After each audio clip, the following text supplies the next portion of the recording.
A swarm of angry island beekeepers landed at the BC Legislature on the lawn today. They say the provincial government stung them when it reversed a policy that stopped bees from the mainland from being shipped to Vancouver Island.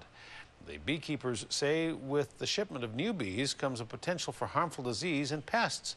A-News reporter Louise Hartland found out what the buzz is all about and has the story new at 6.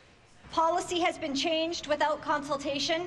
Island beekeepers are abuzz after changes to a government policy opens the door for bees from the mainland to be shipped here. It slowed down the movement of disease, it stopped disease, and anything that does that helps the health of bees. The old policy did allow bees to be imported from other countries such as New Zealand, Australia, and Chile. We could not just pose an absolute unconditional restriction by just prejudging, if you will, all the bees on the mainland to be unsuitable for import onto Vancouver Island, while allowing for other stock to come from other parts of the world. Island beekeepers say with those new bees comes a number of diseases and pests that are found on the mainland and not welcome here, especially when they're transported by the truckload in large hives and combs.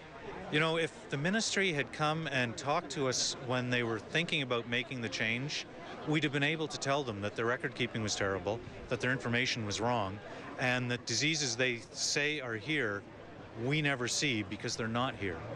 Those beehives can contain any number of pests and pathogens.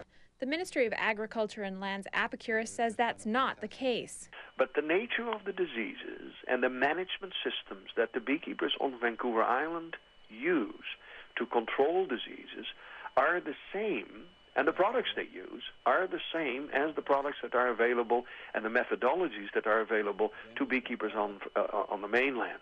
But he admits with transport comes liability. That I'm the first one to admit that the very nature of moving bees from one area to the other carries an inherent risk. That's the risk that has beekeepers on edge. It will make beekeeping a lot more expensive. It'll make keeping bees for some impossible to do. And there'll be a lot of people who will go out of business, and the price of honey is going to go up, and food security will drop dramatically. And that's why these protesters are asking the government to reverse its decision.